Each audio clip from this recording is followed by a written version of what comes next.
Sir, हल्लीचे जे आपण बघतोय हॅकॅथॉन प्रकल्प, त्याच्यामध्ये तंत्रज्ञानाचे नेमके कोणते नवीन कल, म्हणजे उदाहरणार्थ आर्टिफिशियल इंटेलिजन्स आहे, ब्लॉकचेन आहे, सस्टेनेबिलिटी आहे, शाश्वतता, हे प्रामुख्याने दिसून येतात. म्हणजे ह्या तंत्रज्ञानाचा उपयोग तरुणाई कोणत्या समस्या सोडवण्यासाठी करते असं वाटतं तुम्हाला? बेसिकली आता कसं झालंय माहिती का, आर्टिफिशियल इंटेलिजन्स आहे किंवा सस्टेनेबिलिटी आहे, रोबोटिक्स आहे, ब्लॉकचेन आहे, या बरोबर. सगळ्या ज्या काही, तर ब्लॉकचेन थोडंसं स्पेशलाइज होईल. पण बाकीच्या ज्या काही गोष्टी आहेत, हे आता व्हर्टिकल्स न राहता ते हॉरिझॉन्टल झालेत. म्हणजे काय, की त्याचं ऍप्लिकेशन प्रत्येक फील्डमध्ये आहे. बरोबर. हा, म्हणजे ते फक्त आता कम्प्युटर सायन्स रिलेटेड फील्ड राहिलेलं नाहीये. अगदी. म्हणजे आज तुम्ही आर्टिफिशियल इंटेलिजन्स पत्रकारितेमध्ये पण लावू शकता ना. बरोबर. हा? तर आज आपण आपण जर आज असा विचार केला की हं, पत्रकारितेमध्ये जर तुम्ही जर्नलिझम जेव्हा करताय, हं. त्यावेळेस की बाबा रे, मागच्या 2 वर्षामध्ये हं, की सस्टेनेबिलिटी या विषयावर किती बातम्या आल्या किंवा त्याचा काय कल होता किंवा, तर आज आर्टिफिशियल इंटेलिजन्सनी तुम्हाला अख्खा त्याचा एक डेटा डेटा अनालिसिस मिळू शकतं ना. बरोबर.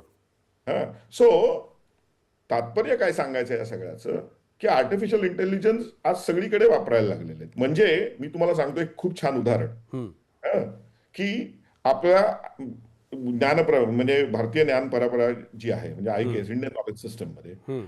पूर्वी रांगोळ्या फार वेगळ्या पद्धतीने काढल्या आणि मोठ्या रांगोळ्या काढल्या जायच्या. आणि जर आज तुम्ही बघितलं तर खूप साऱ्या टेम्पल्सवर पण, म्हणजे आपल्या मंदिरांवर पण तुम्हाला रांगोळ्यांचे काही स्ट्रक्चर्स, त्यांचे डिझाईन्स ते दिसतील. ओके. तर ह्यावेळेस एक छान प्रॉब्लेम स्टेटमेंट IKS डिव्हिजननीच दिला होता, बरं. की आर्टिफिशियल इंटेलिजन्स वापरून तुम्ही या रांगोळ्यांच्या स्ट्रक्चरमधून किंवा त्याच्या डिझाईन्स मधून तुम्ही मॅथमॅटिकल अनालिसिस काढू शकता का, तुम्ही ग्राफ थिअरी एक्सप्लेन करू शकता का, आणि ह्या सगळ्या थेरीज एक्सप्लेन करून तुम्ही नवीन डिझाईन्स प्रपोज करू शकता का. हं. म्हणजे जे कल्चर होतं आपल्याकडे पूर्ण रांगोळ्या काढण्याचं, आणि प्रत्येक जर तुम्ही वेगवेगळ्या राज्यांमध्ये गेला तर तिथले पॅटर्न्स वेगळे होते. तिथल्या स्टोरी टेलिंग वेगळ्या होत्या. बरोबर. हं? आणि ते काढण्याकरता ते एक विशिष्ट पद्धतीची पद्धत किंवा ते एम्प्लॉय करा, म्हणजे ते वापरायचे. बरोबर. ओके.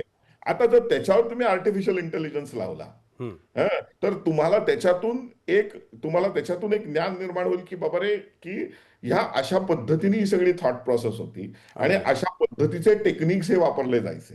हं. आणि मग ते टेक्निक्स वापरून तुम्ही नवीन पद्धतीच्या किंवा नवीन डिझाईन्स प्रपोज करू शकता का, विच, बरोबर. आणि that will help in actually taking the tradition forward ना. अगदी.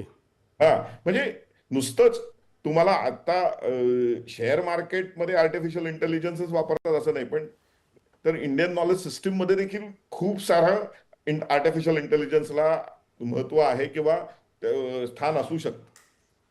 अगदी. अगदी सर, तुमच्याकडे बोलण्यासारखं खूप आहे आणि आम्हाला सुद्धा ते ऐकायला नक्कीच आवडलं असतं.